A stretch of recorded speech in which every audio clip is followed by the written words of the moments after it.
So there I was. I'd opened up my emails, had a read, and was simply instructed that if I didn't rectify the issue straight away, I would be fined. And I was like, you gotta be kidding me. My name's Salvatore. I'm a simple 9 to 5 office worker who likes to cook yummy food, dress well, sip espresso, ride bikes up very steep mountains time and time again to see how quickly I can do it, lace up my shoes and cross that finish line faster than I did the time before, although they're not real finish lines because they're kind of like at a certain distance. But anyways, finish lines that I've constructed either for myself or sometimes they're realized. Point of the matter is, this is something I thought was pretty interesting and I kind of wanted to share with you about something that happened really recently and kind of a new ability or skill that I gained in the process of this, which I thought is kind of a bit stupid, but I think it's worth sharing because it will kind of inspire you as well. See, the thing is, I got in trouble. I was effectively told in this letter that I have this tree. Well, it's not really my tree. Like, there's this tree that's 20 years old or over 20 years old. It's at the front of like my house. It grows. It's massive. It's expansive as it grows in such a way now that the branches and stuff sag down. So that means that like they sag down and they kind of like are so low that they actually like you can almost they're almost in the way of people walking along that path. So it was kind of like said to me, if you don't rectify this, we will engage a professional arborist, well, I assume an arborist, to cut all these down and then obviously fine me and then charge me for this. So basically like this big fee that I have to pay if I don't do it. And I don't know about you, but like not realizing at the time that that was such an issue and kind of being confronted with that and with not much time, like a week to rectify it, like it felt really annoying. I was like put on the back foot and I felt super defensive and kind of like, oh, you got to be kidding me. Like really, like people have nothing better to do than to complain to the council, to tell me to fix this. Otherwise they're going to do this. It's like really like, you know what I mean? So I was like, all right, enough of this. I was thinking, okay, well then if I engage an arborist, it will technically be cheaper, but then they'll probably have to come out again in the future. But I don't know how long. At least if they do a good job, they'll take care of everything. That's what I thought. And then I'm like, okay, well, that's still going to cost me money. But then what about if we take this a step further? What do I mean by that?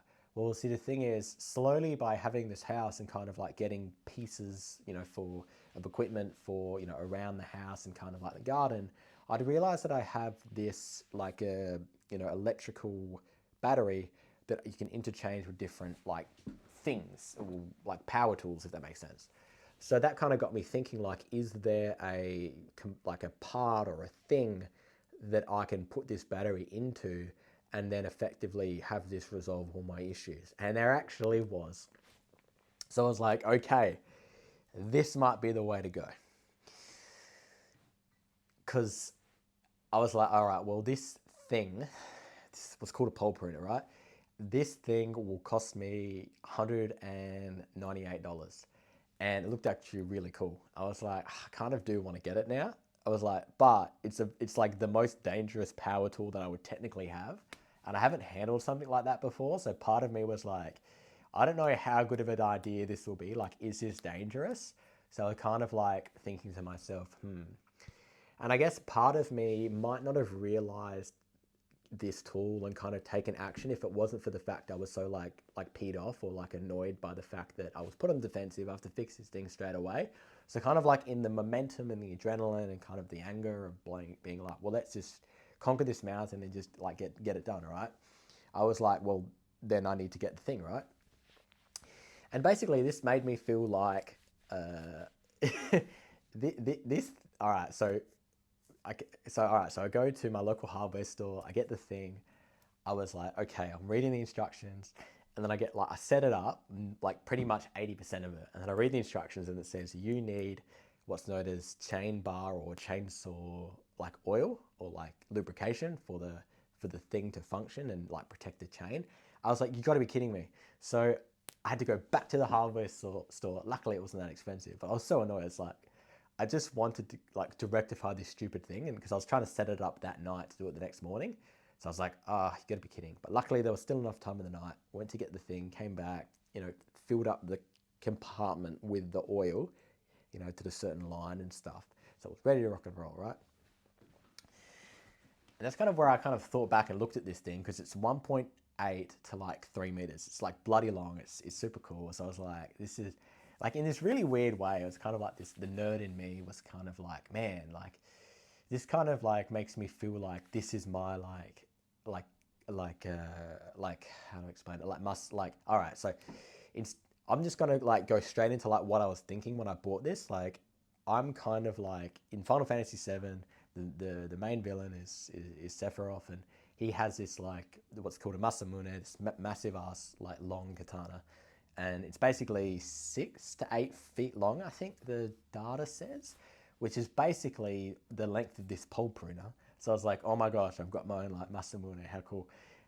But for a quarter of the price, if you think about, because I am not going to get a PS5, and then so I'd have to get PS5, I'd have to get Final Fantasy VII Part 2, so that's going to cost me probably $600 to $800 because I'm not sure how much the game is and how much the PS5 is. So I'm like, well, instead of that, I spent under $200, excluding the chain bar oil, and was able to effectively create my own experience, have a new ability, so to speak, which I'm about to kind of like talk more about now. So, like, of course, we have the initial consideration that I was actually pretty unsure about using this and how this would go. But, like, there's a number of branches, and I was like, well, I got to start somewhere with this, like, thing. And, like, you know what I mean? And little did I know, like, these things are actually pretty hardy of a tool. So, like, they're kind of difficult to kind of, like, mess up.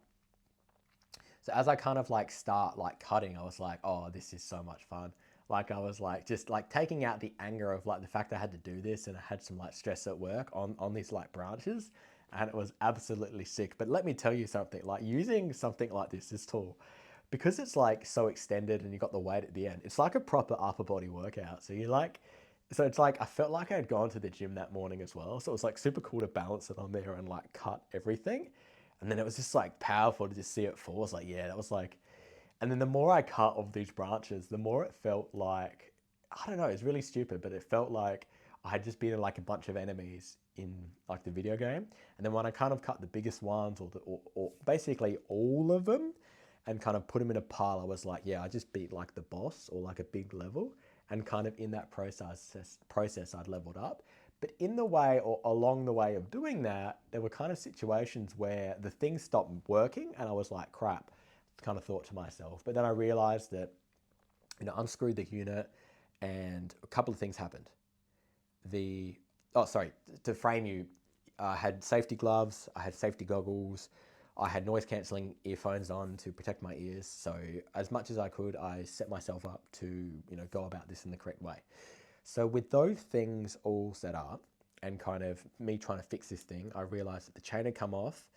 So I'd basically cleaned out the area with the gloves on, took all the parts of in a branch that fell in there and the leaves, took that out, cleaned it, put the chain back on, re-tightened the tension because chain tension's a thing for chainsaws. It has to have a certain amount of 3 mil slack, it said, so that like you pull it, it's not like super tight, so it can somehow move like along the thing, the track of the road. I don't know, like you know what I mean. So like having that was like, and then that happened a couple of times, but the more that happened and the more I kind of fixed it, like I would go for like streaks where that wouldn't happen. I was like, okay, I'm starting to understand how this thing like actually works, and then checking the oil levels, like, oh, I need to put more oil in, like it just gave me like literally it felt like I had a new ability where it was like at the end of that I kind of looked back and was like, oh, like it actually looks really nice, the place now, or like the front, because it's not like so gloomy because the sun can kind of come through,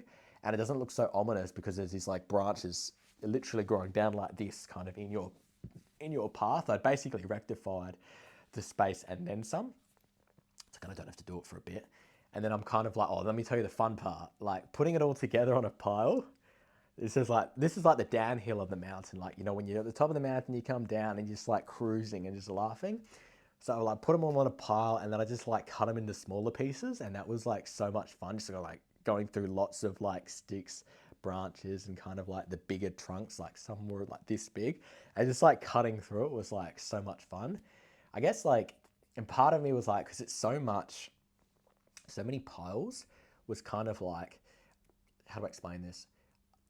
If I could have had a mulcher, that would have made a lot of sense. Just feed it into the mulcher and it just like basically breaks it down to nothing. Because then that put it in a green bin, the organics bin, and then that would mean that, like, you know what I mean? It's easier to dispose of. But this was kind of good because it kind of got me to like practice chopping up to smaller pieces, so like practicing my skills with it. So it's kind of like just leveling up, leveling up, leveling up. And the thing is, I guess like this kind of seemed that it was quick, but in reality, I only had like one battery. So I kind of like would only get maybe maximum 30 minutes worth of like cut time, if that makes sense. So I'd have to like put it down, rest my arms, put it in the charger, charge it up again, go again, make sure the, you know, the oil level was fine in the thing, cut again, charge it. So basically I think for the front of the house, to cut all the branches off, to cut them into small enough pieces to put in the bin, I think took about, I think 5 or 6 batteries worth, like battery charges worth, yeah, to do so. But of course, at the end of it, I was like, oh, like I was so proud of like what we did, like what I had accomplished, and it kind of made me think of another thing. Like, so now it's really stupid, but like when I go past trees, I'm like, oh, well, that doesn't look right. That's been not maintained. Like you can just see like what would need to be cut, and it's almost like it's like a bonsai tree, but it's like bigger in real life. Because I've always kind of wanted a bonsai, so it's kind of like that, but like in a bigger, kind of harder to visualize scale. So it's kind of cool to kind of have that ability to kind of like, I guess, prune it and kind of make it look more presentable. And that kind of like made me then think a bit further, where I kind of thought of my friend who basically, okay, so it kind of got me thinking that if I reach out to my strata committee, I could put to them, hey, I've got this tool.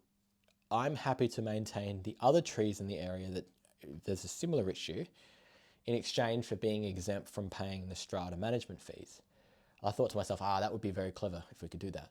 So Matt gives me inspiration to be like, well, we can actually get some money or save some money from simply having something or investing in kind of like this power tool, which you'd think really wouldn't amount to anything. But the fact that it's a skill and your ability that you give yourself and not maybe other people don't have or aren't interested in doing, it's just like you're kind of starting to form like who you are by having this like new ability, new sense of like confidence and pride that you can take care of something like this and you know what to do.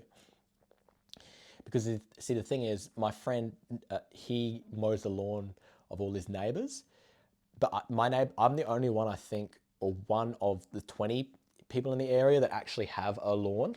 So if I kind of said I'll mow everyone's lawn, they'll probably be like, yeah, but only like you and someone else has a lawn, so we're not going to let you get out of that. But if I said I'll cut all the trees in the area to make sure that there's no overhanging or whatever, or if someone wants it done, I'll do it. It would be like, I've got something I can actually offer to like most people because they've all got a tree in proximity to their place. So it's like, I can be smart with this. And then that might actually justify me maybe getting a mulcher. But I don't know, because it's about $200.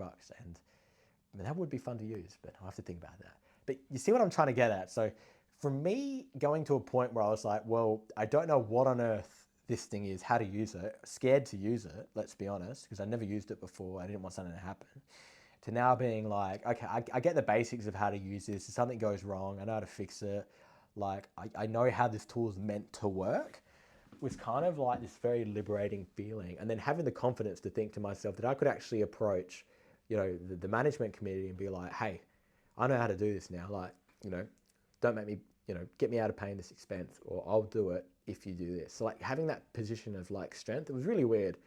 Like, maybe I'll do it, maybe I won't, we'll see. But the point is, like, it just inspires you, having something that you've cultivated and being able to add value to others or your community in such a way and like give back is like, I'm not really like, you know, a miracle worker or anything, but I'm just trying to say that like by having some type of service or some type of good in the world is kind of really cool, kind of seeing how it just manifested for me being pissed off to wanting to actually figure out a long-term solution to this, to actually doing it, was like, oh, this is pretty cool. And that gives me the confidence to do other stuff around the house as well and kind of build on that. Like if I can do this, I can do this, and then so on and so forth. You get the point. But that's what I'm trying to say, I guess, to often there'll be times when we're presented with a mountain that we're not really sure about, or it's been pushed upon us and we kind of feel on the defensive and we don't really want to take it.